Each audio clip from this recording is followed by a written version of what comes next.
जय गुरु जी संगत जी। वीडियो को लाइक कीजिए, चैनल को सब्सक्राइब कीजिए और बेल आइकन को प्रेस कर दीजिए ताकि आपको लेटेस्ट वीडियो की जानकारी अच्छे से मिल सके। संगत जी, आपको एक सत्संग और सुनाती हूँ। हम जब भी एम्पायर स्टेट जाते थे तो बाई चांस गुरु जी की जो माता जी हैं वो अक्सर मेरे पास ही बैठा करती थी। और संगत जी, मैं अक्सर देखती थी कि वो अपने दोनों हाथ जोड़ करके संगत में नीचे बैठा करती थी। और संगत जी, माता जी दोनों हाथ जोड़ करके गुरु जी को कहा करती थी, मैं तेनू समझिया नहीं, तू मैनू माफ कर दे। और उनकी आंखों से बहुत बहुत पानी गिरता था। और ये सब मैंने अपनी आंखों से देखा है संगत जी। और मैंने देखा कि कितने प्यार से, कितने दिल से वो गुरु जी के सामने एक माँ की तरह नहीं, एक संगत की तरह बैठी होती थी। और सोचिए संगत जी कि जो गुरु जिस माँ की कोख से पैदा हुआ हो, वो माँ कितनी पवित्र होगी, कितनी महान होगी और कितनी ऊंची सोल होगी। जय गुरु जी संगत जी। गुरु जी का अनंतम अनंतम शुक्राना। गुरु जी के श्री चरणों में कोटि कोटि प्रणाम और गुरु जी की प्यारी प्यारी संगत को जय गुरु जी। संगत जी, आज का सत्संग बहुत प्यारा है, बहुत सुंदर है, बहुत खास है।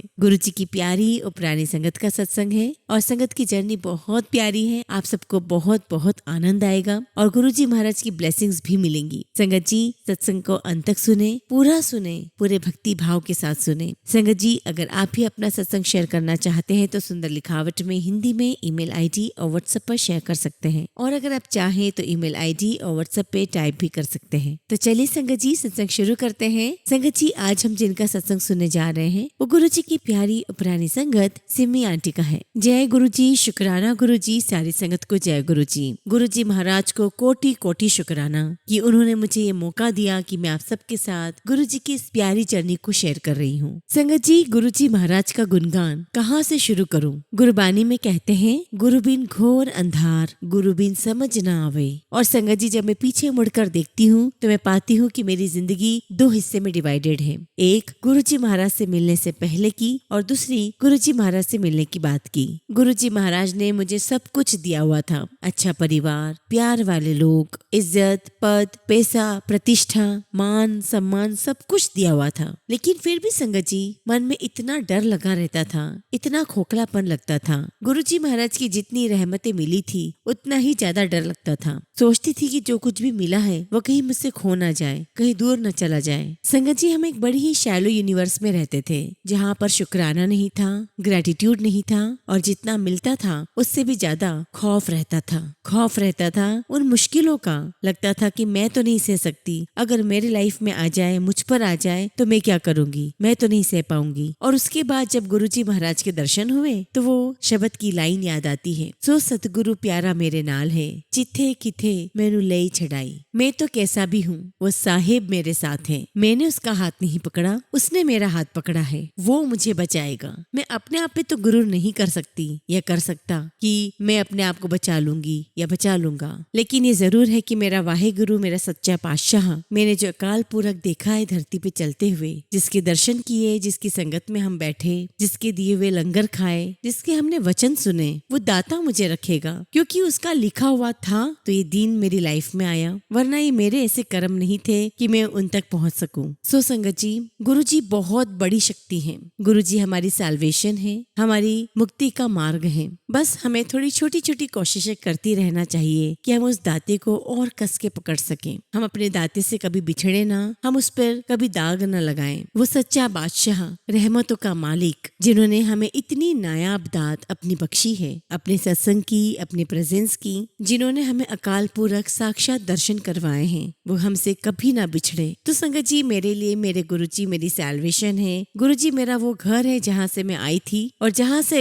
मैं रास्ता मैं इस पूरे जन्म में ढूंढती आई हूँ। और वो रास्ता मुझे मेरे गुरु ने दिखा दिया। और देर सवेर हम लोग अपने दाते के पास कभी न कभी पहुंच ही जाएंगे और फिर हमें कभी उनसे जुदा नहीं होना होगा। मेरी जर्नी गुरुजी महाराज के साथ 1997 में शुरू हुई और तब गुरुजी चंडीगढ़ में रहते थे और हम गुरुजी के बारे में 1996 से सुनते आ रहे थे और सुनने में आता था कि गुरुजी आए हैं और बहुत शक्तिशाली है, बहुत पावरफुल गुरुजी है। और जितना भी मैंने गुरुजी महाराज के बारे में सुना, मैंने यही समझा कि शक्तिशाली तो है, पावरफुल तो है, लेकिन अमीरों के गुरुजी हैं। लेकिन संगत जी, मेरा वक्त नहीं था शायद, इसलिए 1996 में मैं गुरुजी महाराज के पास नहीं पहुंची। लेकिन संगत जी, अक्टूबर 1996 में मेरी फ्रेंड की शादी थी, हरपल तिवाना अंकल की बेटी की शादी, और गुरुजी वहाँ पर आए थे और मैंने गुरुजी के वहाँ पर दर्शन किए और गुरुजी बहुत ही खूबसूरत लग रहे थे, किसी राजा की तरह लग रहे थे और बहुत ही सुंदर गुरुजी महाराज ने फुलकारी का चोला पहना हुआ था, बहुत ही वाइब्रेंट लग रहे थे, बहुत ही मेजेस्टिक लग रहे थे,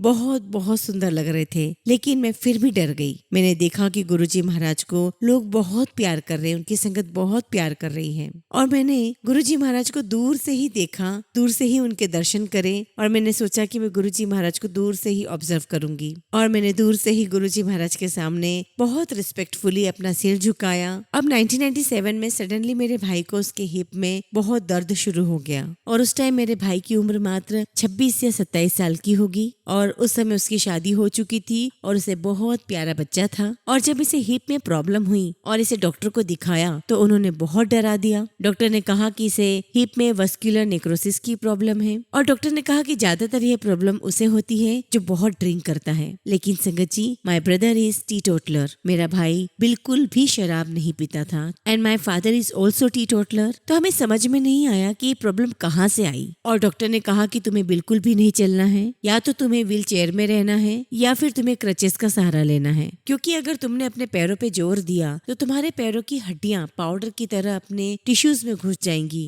and you are too young to undergo so many hip surgeries.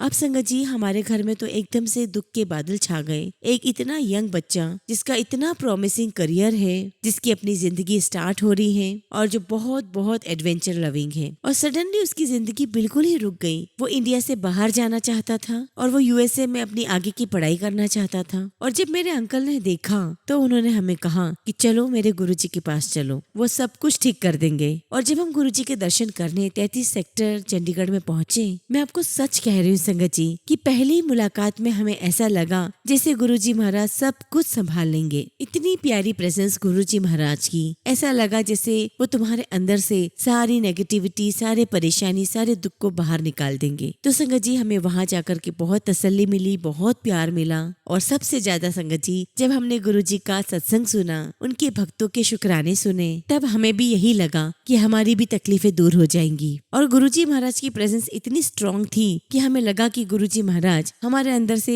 Problem को खींच के बाहर निकाल देंगे। तो संगत जी, हमें वहाँ जाकर के बहुत तसल्ली मिली, बहुत प्यार मिला। हमें पता चला कि गुरुजी महाराज छोटी सी छोटी, बड़ी सी बड़ी विपदा को दूर कर देते हैं और हमें भी लगा कि हमारी तकलीफ भी यहीं पर दूर हो जाएगी। संगत जी, सबसे अच्छी बात यह है कि गुरुजी महाराज अपने सत्संग से हमें हमारे दिल में बहुत धीरज दे देते हैं, बहुत पेशेंस दे देते हैं और अपने सत्संग से हमें ताकत देते हैं। और वो ताकत लेके जब हम घर आते हैं तो हमारे अंदर संगत जी इतनी तलब होती थी, इतनी डिजायर होती थी कि अगले दिन हम कब गुरुजी महाराज के पास जाएं और उनके चरणों में जाकर के बैठें। और अब यहाँ पर आकर मुझे आगे की और सोचने की कोई आवश्यकता नहीं है। अब सब कुछ उनके हवाले है, वो सब कुछ अच्छा करेंगे। अब संगत जी, मेरे ब्रदर की प्रॉब्लम ओवरनाइट तो ठीक नहीं हुई, लेकिन डे टू डे, धीरे धीरे उसकी प्रॉब्लम ठीक होने लगी। संगत जी, मेरा ब्रदर बाहर जाना चाहता था, यूएस में जाना चाहता था और आगे की स्टडी के लिए संगत जी मेरा ब्रदर यूएसए भी गया, अमेरिका भी गया। वो गोल्ड मेडलिस्ट है। फिर वो कनाडा चला गया और ये वो समय था संगत जी जब लोगों की काफी सारी नौकरियां जा रही थी और उस समय मेरे ब्रदर को बहुत बहुत प्यारी जॉब मिली। लोगों को घर वापस भेजा जा रहा था और मेरे ब्रदर को बहुत बहुत अच्छी, बहुत पावरफुल जॉब मिली, बहुत वेल पेइंग जॉब मिली। और संगत जी, जब मेरा ब्रदर यूएसए से कनाडा के लिए निकला तब उसने मुझे बताया कि दीदी, जब मैं यूएसए से कनाडा के लिए निकला तो मेरे मन में आया कि जिस मालिक ने मुझे यहाँ तक पहुँचाया है वो आगे भी मुझे पहुँचाएगा। मुझे अभी ये क्रचेस यूज नहीं करनी है, मैं अब इन क्रचेस को बिल्कुल भी यूज नहीं करूंगा। और दीदी, मैंने अपनी क्रचेस वहीं पर छोड़ दी और मैं पूरे कनाडा में बिना किसी सहारे से, बिना किसी क्रचेस के घूमता रहा। जो वाहेगुरु मेरे साथ है, जिन्होंने मेरा इतना कष्ट काटा, जो मुझे यहाँ तक लेकर आ गया। अपना कोई गॉडफादर नहीं है इस अनजान कंट्री में और ऐसे समय पर भी जब इन्होंने मुझे इतना रखा है तो वो आगे भी ध्यान रखेंगे। और संगत जी, वो वहाँ पर कनाडा में सेटल हो गया। वो बच्चा जिसे डॉक्टर ने कह दिया था कि तू डिपेंडेंस की जिंदगी देखेगा, तू हमेशा दूसरों के सहारे पर ही जिएगा, दूसरों के सहारे पर ही चलेगा, तुम बैसाखियों का सहारा लो, तुम व्हील चेयर का सहारा लो। लेकिन संगत जी, मेरे भाई ने कभी किसी का सहारा नहीं लिया, केवल और केवल मेरे वाहेगुरु जी, मेरे सदगुरु, मेरे गुरुजी महाराज का। ये अकाल पुरख नहीं है संगत जी तो कौन है जो हमारी किस्मत बदल देता है। अब संगत जी, मेरे ब्रदर की रिकवरी जब चल रही थी तब मेरी मम्मा एम्पायर स्टेट गई हुई थी। मम्मा के ठीक सामने थोड़ी दूर पर गुरुजी महाराज बैठे हुए थे और इतने में एक पॉलिटिशियन वहाँ आते हैं, गुरुजी महाराज के पास बैठते हैं और उनके चरण दबाने लग जाते हैं। मम्मा ने ये सब देखा तो गुरुजी महाराज से कहा कि गुरुजी सभी लोग आपके पास आते हैं, चरण दबाते हैं, क्या ऐसा कभी मौका मेरी लाइफ में भी आएगा? मैं भी आपके चरण दबाऊंगी या आप सिर्फ बड़े लोगों को ही ये मौका देंगे? और उसी वक्त मेरी मम्मा को गुरुजी महाराज की आवाज उनकी प्रेजेंस में सुनाई देती है कि तेरे पुत्र नु मैं एड्डा वड्डा सांप बना देता। और गुरुजी महाराज ने मेरी मम्मा को विजन दिखाया कि वो अब्रॉड में सेटल्ड है, उसकी लाइफ स्टाइल, उसका दिनचर्या सब गुरुजी ने दिखाई और कहा कि तेरे पुत्र नु तुम्हें इन्ना दीता, ऐदे पुत्र नु मैं की दीता। और संगत जी, ये वो मालिक है जो तुम्हें वक्त से पहले दिखा देता है, तुम्हारे डर को दूर कर देता है। और फिर जब एक बार मेरे भाई की रिपोर्ट डॉक्टर को दिखाई तो डॉक्टर ने कहा कि रिपोर्ट्स तो बिल्कुल भी अच्छी नहीं है। और उस टाइम हम दिल्ली में थे तो हम लोग बहुत बहुत उदास थे। और जब हम लोग एम्पायर स्टेट गए तो मम्मा अंदर ही अंदर रो रही थी, कह रही थी गुरुजी इस पर मेहर करो, इस बच्चे पर मेहर करो, इसको जिंदगी बख्श दो, इसको अपने घर बाहर को भी संभालना है, इसके कष्ट काटो गुरुजी। आप कहते हो कि सब कुछ ठीक है लेकिन डॉक्टर कहते हैं कि कुछ भी ठीक नहीं है, आप बताओ गुरुजी मैं किसकी बात मानूं?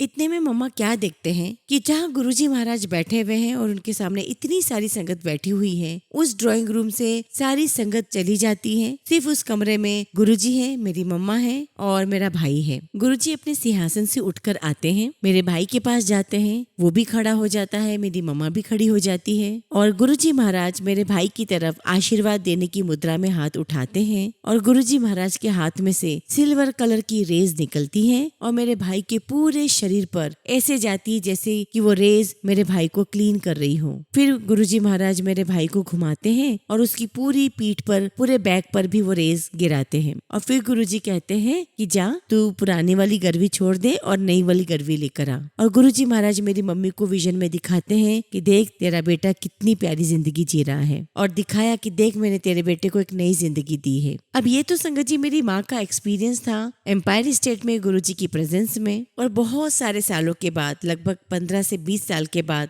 मेरा ब्रदर जब भोपाल में जाता है और उसका एक फ्रेंड उसे कहता है कि यहाँ पर एक बहुत बड़े महापुरुष आए हैं, तुम उनसे मिलने चलो। और जब वो वहाँ जाता है तब तक गुरुजी महाराज महासमाधि ले चुके होते हैं और वो संत मेरे भाई को देखकर कहते हैं कि तेरे ऊपर एक बहुत बड़ी शक्ति का हाथ है, उस शक्ति ने तुझे बहुत बचाया है, बहुत बख्शा है, उसने तुझे इतना कुछ दिया, बता तूने उसे क्या वापस किया? और संगत जी ये क्वेश्चन हम सभी के लिए है कि हमने अपने गुरु को क्या वापस किया है। सारी दुख तकलीफें चिंताएं हमने उस गुरु के आगे रख दी और उन्होंने हमारी सारी चिंताएं दूर कर दी। बच्चे, नौकरी, पैसा, सब कुछ गुरुजी महाराज ने दे दिया। हर तरह का दुख गुरुजी महाराज ने हमारा हर लिया। और हमने क्या किया? क्या हमने गुरुजी महाराज को अंडरस्टैंड किया? क्या हमने उनकी वैल्यू की? और संगत जी ये हम सभी के लिए एक इंट्रोस्पेक्शन का क्वेश्चन है कि हम अपने वाहे गुरु को केवल जुबानी तौर पर शुक्राना करते हैं या फिर हमारी रूह रमी हुई है अपने सच्चे पातशाह में और हमारा रोम रोम उसका शुक्राना करता है और हमें उसके अलावा अपनी जिंदगी में इस धरती पर कुछ भी दिखाई नहीं देता। या क्या हम अभी भी मोह माया में ग्रस्त हैं? इसके अलावा संगत जी जब मेरा ब्रदर अब्रॉड में शिफ्ट हो गया तब मेरे पापा बहुत ज्यादा चाहते थे कि हम लोग चंडीगढ़ शिफ्ट कर जाएं और मेरे पापा अपना घर जो है वो बेचना चाह रहे थे लेकिन वो बिक नहीं रहा था और वो बिकेगा नहीं तो चंडीगढ़ कैसे शिफ्ट होंगे। And he was very upset. तो अगले दिन मम्मा ने जाकर के गुरुजी से अरदास की कि गुरुजी मेरे हस्बैंड बहुत उदास है कि आप उनको चंडीगढ़ में करवा दो या उनके मन को आप शांति दे दो। और संगत जी तभी मम्मा को गुरुजी की आवाज सुनाई देती है कि तू मुझे 2 दिन का टाइम दे दे और तीसरे दिन तेरा काम हो जाएगा। अब संगत जी वो तीसरा दिन आता है और जो बायर है वो घर पर आकर कहता है मम्मा को कि अंकल कहाँ है? तो मम्मा कहती है वो तो कहीं बाहर गए हुए हैं। तो वो कहता है कि आंटी मुझे आपका घर बहुत पसंद है और मुझे आप पर भी टोटल फेथ है। मैं जब भी आता हूँ तो कभी मेरे फादर कुछ बीच में पॉइंट ले आते हैं, कभी मेरा लॉयर कुछ बोल देता है। आज मैं अकेला आया हूँ, मुझे पर्सनली आपका घर बहुत बहुत पसंद है और मुझे आप लोगों के ऊपर पूरा पूरा विश्वास है, पूरा ट्रस्ट है। आप अंकल को बुलाओ और मैं उनसे बात करूंगा। अब संगत जी हमारे घर की डील हो जाती है। अब संगत जी मेरे फादर को एक और टेंशन था कि जो बायर है वो मुझसे नक्शा न मांग ले क्योंकि नक्शा मेरे पापा के पास था ही नहीं। और एक आधा पेपर और था जो बहुत बहुत इम्पोर्टेंट था और जो उस ट्रांजैक्शन के लिए इमीडिएटली चाहिए था। और जब मेरे फादर कमरे में आते हैं तो वो मम्मा से कहते हैं अब इसने कागज मांग लिया, तो मेरे पास तो कागज है नहीं, मैंने हर जगह ढूंढ लिए, मुझे कागज नहीं मिल रहे हैं। और संगत जी उस बायर ने पेपर्स मांगे और मेरी मम्मा ने बोला कि शायद एक बार आप अलमारी भी चेक कर लो ठीक से। और मम्मा ने कहा कि आप एक बार और अलमारी खोलकर देखो, शायद कुछ मिल जाए। और शायद संगत जी आप बिलीव ना करे, जैसे ही मेरे फादर ने अलमारी खोली और जैसे ही वो अलमीरा ओपन करते हैं, उनके कपड़ों के ऊपर एक फाइल रखी हुई है और वो फाइल उनके ऊपर गिर जाती है। और उस फाइल में घर के वो सारे पेपर्स हैं जो मेरे फादर ढूंढ रहे थे। और गुरुजी महाराज की कृपा से मेरे मम्मी पापा चंडीगढ़ शिफ्ट हो गए और गुरुजी के आशीर्वाद से ये बहुत अच्छा रहा कि मेरे पेरेंट्स मेरे नजदीक भी रहे और हम लोग साथ में गुरुजी महाराज के पास जाते भी रहे। और इसी प्रकार से मैंने देखा है कि गुरुजी सपनों में आते थे, सपनों में अपनी संगत से मन की बातें किया करते थे, संगत की हर सवाल का जवाब देते थे, संगत को बहुत बहुत प्यार देते थे, हौसला देते थे। और जो अपने साहिब से जो आपकी जरूरत है वो दाता उसको देने में एक पल भी नहीं लगाता। उनका दिल मोम का है। उन्हें भोले शंकर तभी कहते हैं क्योंकि वो नरम दिल है, वो कुछ नहीं मांगता सिवाय प्यार के। और जिस भी मोमेंट हम अपने साहिब को प्यार से याद करते हैं, दिल से याद करते हैं, उस मोमेंट में वो हमारे लिए तुरंत ही प्रेजेंट हो जाते हैं। उस मोमेंट में वो हमारे लिए जैसे कि पहाड़ हिला देते हैं ताकि मेरे बच्चे की आस मैं पूरी कर सकूं। So this is Guruji for all of us. सुख दुख सब में वो हमारे साथ है। बस हम ये रियलाइज करें संगत जी कि हम कभी भी उन्हें भूले ना। एक बार की बात है संगत जी कि मेरा बहुत मन था डुगरी जाने का। तब तक मैंने डुगरी के पिंड के दर्शन नहीं किए थे और मुझे पता चला कि गुरुजी महाराज वहीं पर ही हैं और वो उनका जन्म स्थान है। गुरुजी महाराज वहीं पर बड़े हुए हैं और संगत जी मैं वहाँ बहुत जाना चाहती थी और मेरी फ्रेंड जा रही थी एंड शी वॉज अनमैरिड और मैं उससे पहले कुछ और संगत के साथ कुछ टाइम स्पेंड कर आई थी। तो संगत जी मैं एकदम से दोबारा वापस नहीं जा सकी क्योंकि मेरा बेटा छोटा था, इसलिए संगत जी मैं रुक गई। मैंने सोचा कि मैं कैसे जाऊं, मेरी बहुत सारी जिम्मेदारियां हैं। एंड संगत जी मैं घर में रही and I look after the family. अब संगत जी मैंने एक सपना देखा। मैं देखती हूँ कि मेरे सपने में गुरुजी मुझे कहीं लेकर जाते हैं और वो एक बहुत पुराना घर है और ज्यादातर मैंने जो गुरुजी के दर्शन किए हैं वो बहुत बड़े और नए घर में किए हैं। तो संगत जी वो घर बहुत पुराना था और सपने में गुरुजी मुझे बहुत कुछ दिखाते हैं और संगत जी वो सपना इतना क्लियर था, इतना विविड था कि आज भी वो सत्संग का एक एक पल, एक एक कतरा मेरे अंदर समाया हुआ हो। उसके बाद संगत हुई जनरल दीपेंद्र सिंह के यहाँ पर और वो मंथ में एक बार होती थी पंचकुला में। और संगत जी वहाँ पर मुझे मेरी वो फ्रेंड मिली और कहती है कि तुझे कोई गुरुजी का सपना आया? तो मैंने कहा हाँ मुझे आया गुरुजी का सपना। और गुरुजी ने मुझे बहुत पुराना घर दिखाया, उसमें लेकर गए और मुझे ये सारी चीजें दिखाई। और संगत जी मैं अपनी फ्रेंड को सब कुछ डिटेल में बताने लगी जो मैंने सपने में देखा। और संगत जी मैंने उसको सब बताया कि मैंने गुरुजी की बचपन की मंजी देखी, वो गद्दा देखा, मैंने सब कुछ देखा। मैंने ये तक देखा कि वो पुराने से घर में जो स्विचेस होते थे वो थोड़े बाहर की तरफ होते थे।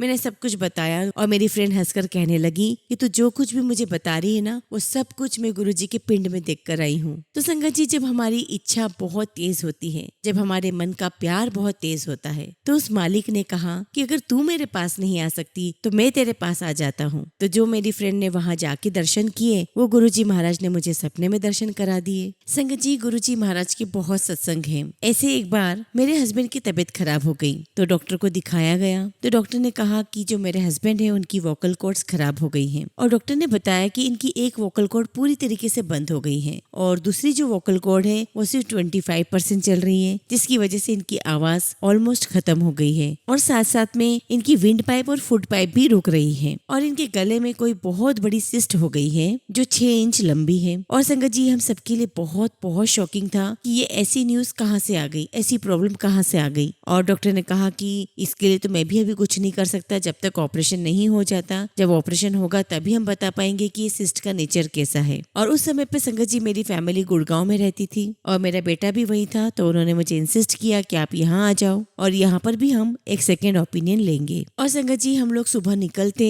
और बहुत सारे डॉक्टरों के यहाँ चक्कर काटते और शाम तक घर लौट कर आते। और संगत जी हमारी कंडीशन बहुत खराब, लेकिन कुछ समझ ही नहीं आ रहा कि करें तो क्या करें। और संगत जी ऐसे ही करते करते हम लोग एक दिन चले गए मैदानता और आई थिंक ये हमारा 5वां 6ठा दिन था जब हम डॉक्टर के यहाँ चक्कर लगा रहे थे। और संगत जी हम लोग बहुत थके हुए थे, बहुत मेंटली फिजिकली, क्योंकि बहुत टेस्ट पे टेस्ट हुए जा रहे थे। तो संगत जी हम मैदानता जा रहे हैं और हमारे आगे कार लग जाती जिसके ऊपर गुरुजी लिखा हुआ है और वो कार हमारे आगे आगे और वो कार भी मेदांता हॉस्पिटल में जाती है और वो कार पोर्च में रुकती है और एक फैमिली आती है हॉस्पिटल में से, वहाँ हंसते हंसते आती है, कार में बैठती है और वो लोग चले जाते हैं। और उन्हें देखकर मुझे एक लगा कि गुरुजी महाराज मुझे इशारा दे रहे हैं कि तू चिंता न कर, तुम लोग भी ऐसे खुशी खुशी घर जाओगे। और संगत जी हम लोग मेदांता हॉस्पिटल में एंटर होते हैं। और संगत जी मैं बिल्कुल सच कह रही हूँ, जिस समय मैं मेदांता हॉस्पिटल में एंटर हो रही होती हूँ और जब मैं मेदांता की लॉबी में जाती हूँ संगत जी, उसकी लॉबी इतनी ऊंची है, इतनी ऊंची है, इतनी हाई है, तो मैं देखती हूँ कि वहाँ मुझे गुरुजी बहुत बहुत बड़े स्वरूप में नजर आते हैं, बहुत विशाल स्वरूप में। और गुरुजी मुझे पूरी लॉबी की हाइट के बराबर नजर आते हैं और उन्होंने पीले वस्त्र पहने हुए हैं और मेरी तरफ स्माइल करते हैं और ऐसा लगता है जैसे कह रहे हो कि सब ठीक है। और फिर संगत जी हम डॉक्टर के पास गए, उनसे बातचीत की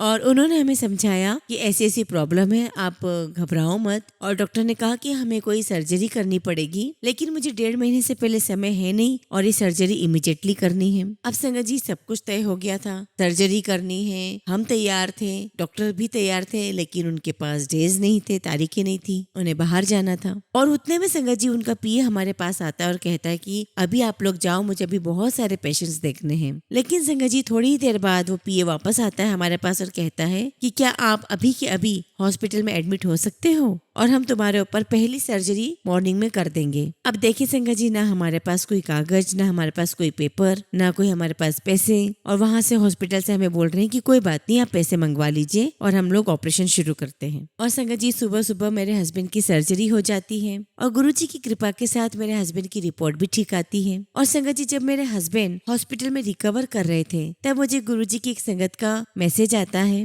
और वो मुझे फोन पर एक सत्संग शेयर करते हैं किसी का लिखा हुआ, और वो मुझे बताते हैं कि कैसे बहुत सारे लोग हैं जिन्होंने मेदांता हॉस्पिटल में गुरुजी के स्वरूप को देखा है, गुरुजी को देखा है पीले वस्त्रों में। और संगत जी वो जो सब कुछ मैंने मेदांता हॉस्पिटल में गुरुजी महाराज को देखा था वो सब कुछ मुझे रिकॉल हो गया और मुझे एक इंस्टिंक्ट विजन भी आया और मुझे ऐसा लगा कि गुरुजी महाराज कहते हैं कि यह तो अकेली नहीं है, मैं तो यहाँ पर कई सारे लोगों का उद्धार कर चुका हूँ। तो संगत जी इस तरीके से गुरुजी महाराज हमें ताकत देते हैं जब हम बिल्कुल गिरे हुए होते हैं। और मैंने बहुत बार क्वेश्चन किया कि मुझे गुरुजी महाराज इतने विराट स्वरूप में दिखे, गुरुजी मुझे और कहीं क्यों नहीं दिखाई दिए, वहाँ पर मुझे गुरुजी इतना क्लियरली दिखे कि मेरा मन करे कि मैं झूम कर नाच उठूं। अब संगत जी एक छोटा सा सत्संग और शेयर करती हूँ। हम सोचते हैं कि पुरानी संगत है, नई संगत है, छोटा बच्चा है, बुजुर्ग है, लेकिन संगत जी उस गुरु के आगे हम सब बराबर हैं। गुरुजी की संगत की एक बहुत ही प्यारी लड़की है, a very young girl, and she was in her 20s। एक दिन वो मुझे फोन करती है और कहती है कि सिमी आंटी, मुझे गुरुजी महाराज का सपना आया है और सपने में गुरुजी महाराज कह रहे हैं कि सिमी आंटी को कहो कि अंकल का बहुत ध्यान रखें, अंकल की बहुत तबीयत खराब होने वाली है। और मैं बहुत डर गई। मैंने गुरुजी महाराज से अरदास की कि गुरुजी मुझे क्या समझ है, जिंदगी आपने दी और जिंदगी में आए भी आप ही हो उसको संवारने के लिए और ध्यान भी आप ही रखोगे। मैं डरती रहूंगी, उससे हो ही क्या जाएगा, आप मुझे बचा लेना, इस परिवार की खुशी भी आपके हाथ में है। और संगत जी मैंने दिल से गुरुजी महाराज से अरदास की और मैंने बहुत दिल से गुरुजी महाराज के चरणों में अपनी चिंता रख दी। उसके बाद संगत जी मेरे मन से बात भूल गई और मैं बिल्कुल निश्चिंत हो गई। ना मैं कहीं गई पंडित को पूछने, और संगत जी ऐसी चीजें तो हमने अपनी लाइफ में कभी नहीं की थी। तो बस संगत जी हमने गुरुजी महाराज से प्रे की और कहा कि गुरुजी महाराज अब आप ही हमारे रखवाले हो। अब संगत जी मेरे जो हस्बैंड है वो अक्सर अपना लंच अवॉइड कर दिया करते थे, टाइम पर खाना नहीं खाया करते थे। तो संगत जी मैंने उनके लिए बहुत सारे सोल्टेड नट्स और सीड्स एक जार में भर के रख दिए थे और मैंने वो नट्स उनको जार में डाल करके दिए और कहा कि अगर आप खाना नहीं खाते हो तो ये खा लिया करो। और उसके बाद संगत जी मेरे हस्बैंड कुछ इंटरव्यूज लेने गए हुए थे और इन्होंने सोचा कि मैं खाना तो नहीं खा पाऊंगा तो चलो मैं थोड़े नट्स खा लेता हूँ। और संगत जी इधर मेरे हस्बैंड ने नट्स खाई और उनके ऊपर इतना बुरा इफेक्ट शुरू हो गया और ऐसा लग रहा था कि जैसे बस अब उनकी डेथ ही हो जाएगी। उनका चेहरा 4 गुना हो गया, चेहरे पे स्वेलिंग आ गई, चेहरा 4 गुना बड़ा हो गया, ज़ुबान भी बाहर आ गई और संगत जी वो बहुत मुश्किल से सांस ले पा रहे थे और पूरी बॉडी में स्वेलिंग नजर आ रही थी। और संगत जी हम इनको तुरंत हॉस्पिटल ले गए और संगत जी घर के पास ही हॉस्पिटल था और हम फटाफट मेरे हस्बैंड को हॉस्पिटल ले गए। और संगत जी विद इन अ मिनट, आप बिलीव नहीं करोगे, डॉक्टर ने कहा कि हमने इनको स्टीरॉइड्स के डबल डोज दिए हैं तो भी ये किसी बहुत बड़ी मुश्किल से बचे हैं। हमें बिल्कुल भी नहीं लगता था कि ये बचेंगे, तो भी ये किसी मुश्किल से बचे हैं, हमें लगता नहीं था कि ये बचेंगे। और संगत जी मेरे हस्बैंड बहुत रेस्ट करने के बाद जब वो वापस घर लौट कर आए और उस लड़की के साथ भी एक और यंग लड़की, वो भी अपनी 20s में ही है और वो सपने में देखती है कि मेरे हस्बैंड नहीं रहे और मैं बहुत बहुत बुरी कंडीशन में हूँ और मैं बहुत बुरे हाल में हूँ, बहुत रोती हूँ, बहुत अपसेट हूँ। वो सब कुछ देख रही होती है। तो देखिए संगत जी, पहले गुरुजी महाराज ने बताया कि क्या हो सकता है और दूसरा दिखाया कि क्या हो सकता था। पहली वाली बच्ची को गुरुजी ने कहा कि उसको वार्न करो, उसको बहुत बड़ी मुश्किल आने वाली है, और दूसरे बच्चे को दिखाया कि क्या मुश्किल हो सकती थी और फिर ये दिखाया कि मैं था और मैंने तुम्हें कैसे बचा लिया। तो संगत जी, गुरुजी की संगत में गुरु के आगे कोई छोटा बड़ा नहीं है। संगत जी, ये जो छोटे बच्चे हैं ना, कई बार मैं इनके सामने बहुत सिर झुकाती हूँ। इनका मन बहुत प्योर है और ये सब गुरुजी से बहुत प्यार से दिल से जुड़े हुए हैं, जितना कभी कोई बड़ा भी जुड़ा नहीं हो सकता। मुझे लगता है कि हम सबकी जो सबसे बड़ी खुशनसीबी है वो यह है कि हम सबके जो बच्चे हैं वो गुरुजी महाराज से जुड़े हैं। हमारा आने वाला कल संवरा हुआ है, हमारा आने वाला कल सेफ है, क्योंकि जो गुरुजी से जुड़ा हुआ हो उसे कोई चिंता करने की आवश्यकता ही नहीं है, वो गलत रास्ते ही नहीं जाएगा। ऐसे एक बार संगत जी, मेरा बेटा सीए की एग्जाम्स के लिए तैयारियां कर रहा था। वो बीकॉम के साथ साथ सीए भी कर रहा था और अपनी इंटर्नशिप गुड़गांव में कर रहा था। और संगत जी, इन सब के चक्करों में उसे पढ़ने का टाइम बहुत कम मिलता था।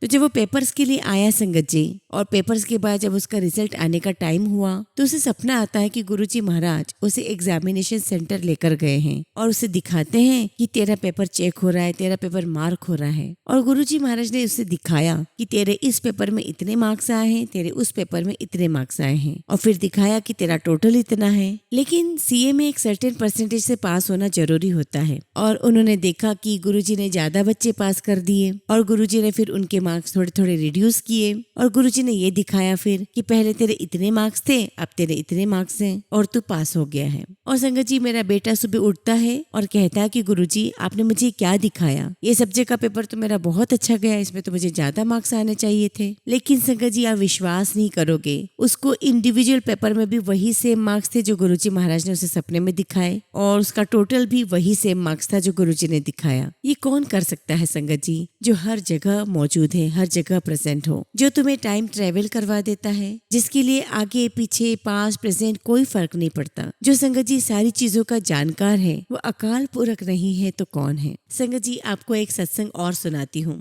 हम जब भी एम्पायर स्टेट जाते थे तो बाई चांस गुरुजी की जो माता जी हैं वो अक्सर मेरे पास ही बैठा करती थी, और संगत जी मैं अक्सर देखती थी कि वो अपने दोनों हाथ जोड़ करके संगत में नीचे बैठा करती थी। और संगत जी, माता जी दोनों हाथ जोड़ करके गुरुजी को कहा करती थी, मैं तेनू समझिया नहीं, तू मैनू माफ कर दे। और उनकी आंखों से बहुत बहुत पानी गिरता था, और ये सब मैंने अपनी आंखों से देखा है संगत जी। और मैंने देखा कि कितने प्यार से, कितने दिल से वो गुरुजी के सामने एक माँ की तरह नहीं, एक संगत की तरह बैठी होती थी। और सोचिए संगत जी कि जो गुरु जिस माँ की कोख से पैदा हुआ हो, वो माँ कितनी पवित्र होगी, कितनी महान होगी और कितनी ऊंची सोल होगी। और इसी तरह मेरा बेटा उस समय बहुत छोटा था, और उस समय हम इसे स्कूल से पिक करके एम्पायर स्टेट गुरुजी के दर्शन करने जाते थे। और संगत जी, ठंड का समय था, गुरुजी महाराज ने मुझे ऊपर भेज दिया और मैं इसको ऊपर ले गई और ये सो गया। और संगत जी, मेरा ध्यान शब्द में चला गया, मुझे ध्यान रहा ही नहीं, और ठंड की वजह से इसने अपने पेंट में ही टॉयलेट कर दी। और संगत जी, जब मैंने सडनली देखा तो मैंने देखा कि इसने अपनी आसपास की पूरी जगह गीली कर दी है, और मैं बहुत टेंशन में आ गई। मैंने उसको बोला कि बेटा आपने ये क्या कर दिया, और मैं बोले जा रही हूँ उसे कि आपने इतनी पवित्र जगह खराब कर दी। और संगत जी, गुरुजी की मम्मा मेरे साथ बैठी हुई थी, वो मुझे कहती है, इनू क्यों कह रही है, कुछ नहीं कहना इनू। और संगत जी, वो पोछा लेकर आते हैं और उस जगह को साफ करने लग जाते हैं। इतनी ह्यूमिलिटी, मैं उनके हाथ से खींच रही हूँ कपड़ा कि मुझे दे दीजिए, पर वो नहीं मानी। इतनी साफ दिली, इतना भोलापन, इतना सरेंडर मैंने नहीं देखा। आज हम थोड़ी सी सेवा करते हैं या सत्संग करते हैं तो हमारा दिमाग हवा में हो जाता है, हम खुद को गुरु मानने लग जाते हैं। अगर हमें गुरुजी महाराज के दरबार में कबूल होना है, हमको सादगी का लेसन, हमें सच का रास्ता, समर्पण का रास्ता, शुक्राने का रास्ता अपनाना ही पड़ेगा। हमारा गुरु बहुत भोला है, बहुत दरिया दिल है, बहुत बहुत प्यार वाला है। बस एक कदम आप गुरुजी की तरफ प्यार से उठाओ, वो 100 कदम आपकी तरफ प्यार से उठाएंगे। एक बार की बात है, मुझे याद है 1999 स्टार्ट होने वाला था और मैंने सोचा कि आज नया साल है और आज मैं उनके दर्शनों के लिए जा रही हूँ, तो मैं अपना नया साल उनके दर्शन से ही स्टार्ट करूंगी। तो संगत जी हम एंड ऑफ 1998 31 दिसंबर को हम गुरुजी के पास पहुंचे और संगत जी जितने प्यार के साथ मैं गुरुजी महाराज के पास गई थी उससे कहीं गुना ज्यादा गुरुजी ने बहुत प्यार के साथ मुझे अपने पास बिठाया, अपने चरणों की सेवा दी। गुरुजी ने मुझसे बातें की, नाचने के लिए कहा। और संगत जी जब नया साल चढ़ने लगा तब मैं गुरुजी महाराज के चरणों में बैठ करके उनके चरण दबा रही थी और सभी ने लाइट स्विच ऑफ कर दी कि जब नया साल चढ़ेगा तो लाइट स्विच ऑन करेंगे। और संगत जी पूरा कमरा अंधेरे में था और गुरुजी की बॉडी से बहुत सारी ब्लू लाइट निकल रही थी। और संगत जी वो इतनी प्योर वाइब्रेंट ब्लू लाइट थी, मैं उसे अपने शब्दों में एक्सप्लेन नहीं कर सकती। और संगत जी उस लाइट में उनका पूरी बॉडी का शेप दिखाई दे रहा था और दिखने में वो सिर्फ लाइट थी। और जब मैं उनके पैर दबाती थी तब उनके पैर मेरे हाथ में आते थे, लेकिन जब मैं देखती थी तो मुझे लगता था कि मैं लाइट को टच कर रही हूँ। और संगत जी फिर मैंने ना बहुत जोर जोर से मुक्के गुरुजी के नीज के पास मारे और मैंने कहा कि गुरुजी आप कहाँ हो, लेकिन गुरुजी ने कोई जवाब नहीं दिया। और इतनी देर में लाइट्स ऑन हो गई और सभी लोग एक दूसरे को कॉन्ग्रेचुलेट करने लगे नए साल के लिए। और गुरुजी ने उस दिन सबको नाचने के लिए कहा। और संगत जी हम सबको उस दिन 3 बजे आज्ञा मिली घर जाने के लिए। और संगत जी जब मैं घर लौटी तो मुझे लगा कि मैं तो शाम का वेट ही नहीं कर पाऊंगी, क्योंकि मेरे मन में गुरुजी महाराज के लिए बहुत बहुत प्यार था। और संगत जी गुरुजी महाराज के चरण दबाते समय मुझे ऐसा लगता था जैसे मेरी जिंदगी का मकसद ही पूरा हो गया हो। और तो और संगत जी जो भी जिंदगी में मैं इतने जन्मों से ढूंढ रही थी और वो चीज मुझे उस मोमेंट में अपने गुरु के चरण दबाते समय वो मुझे हासिल हो गया था। मुझे ऐसा लगता था कि बस मैं गुरुजी महाराज के श्री चरणों में गिर जाऊं। उस समय ऐसा लग रहा था कि जैसे मेरी लाइफ में और कोई इच्छा बाकी ही नहीं रही। ना मुझे हस्बैंड याद आता, ना मुझे बच्चे याद आते, ना मुझे कोई और याद आता। और बस इसी मोमेंट के लिए मेरे जन्मों का भटकना था और आज वो मेरी मन्नत पूरी हो गई। और संगत जी जब मैं अपने कमरे में आकर के अपने बिस्तर पर लेटी और बस अभी मेरी आंख लगने ही वाली थी कि मुझे ऐसा लगने लगा कि मेरे गर्दन में, मेरे गले में एक होल हो गया है और उसमें से इतनी खुशबू आ रही थी, इतनी खुशबू आ रही थी कि आप संभाल ही नहीं सकते थे। और ऐसा लग रहा था जैसे कि संगत जी बहुत सारी परफ्यूम की बोतल टूट गई हो और वैसी खुशबू मेरे गले से निकल रही थी। और संगत जी मैं उठ करके अपनी मम्मी के पास अगले कमरे में गई और मैंने कहा कि मम्मी आपको मुझ में से खुशबू आ रही है? तो मम्मा कहने लगी कि नहीं मुझे तो नहीं आ रही है। तो मम्मा कहने लगी कि तेरे और तेरे गुरु के बीच में है, तूने उनसे प्यार किया और उन्होंने अपने प्यार को ऐसे बताया। और संगत जी मैं वापस आकर के लेटी रही और बहुत बहुत तेज स्ट्रॉन्ग खुशबू आती रही। और नेक्स्ट इवनिंग जब हम गुरुजी महाराज के पास गए तो गुरुजी महाराज मुझे देखते हैं और कहते हैं कि जा पीछे जाकर बैठ जा। और संगत जी मैं दीवार के साथ टेक करके बैठ गई आराम से। और संगत जी जब मैं जैसे ही गुरुजी महाराज के पास प्रसाद लेने के लिए गई तो गुरुजी महाराज के चरणों में जो संगत बैठी हुई थी तो गुरुजी महाराज संगत को कहते हैं कि पूछ इससे रात को मैंने नजारे दिखाए कि नहीं दिखाए। और गुरुजी महाराज ने दिखाया कि जब हम गुरुजी से थोड़ा सा भी प्यार करते हैं ना तो गुरुजी हमारे साथ बंध जाते हैं उस प्यार में। संगत जी मेरी औकात ही क्या थी कि मैं गुरुजी महाराज को प्यार करूं। मैंने जो थोड़ा सा जो गुरुजी महाराज को प्यार किया था उस प्यार को गुरुजी महाराज ने अपने प्यार से इतना रंग दिया, उसे इतनी इज्जत, इतना प्यार दिया। मेरी लाइफ के सबसे प्यारे मोमेंट्स वही हैं, बहुत प्यारे मोमेंट्स। तो संगत जी आप सभी से बस मैं यही कहना चाहती हूँ, गुरुजी महाराज से बहुत प्यार करो, दिल से प्यार करो, उन पर विश्वास करो, उन पर श्रद्धा रखो, सरेंडर करो। गुरुजी महाराज ने जो हाथ आपका पकड़ा है वो कभी नहीं छूटेगा, उनकी ब्लेसिंग्स आप तक जरूर पहुंचेंगी। इसी के साथ मैं अपनी वाणी को विराम देती हूँ। जय गुरुजी, शुक्राना गुरुजी।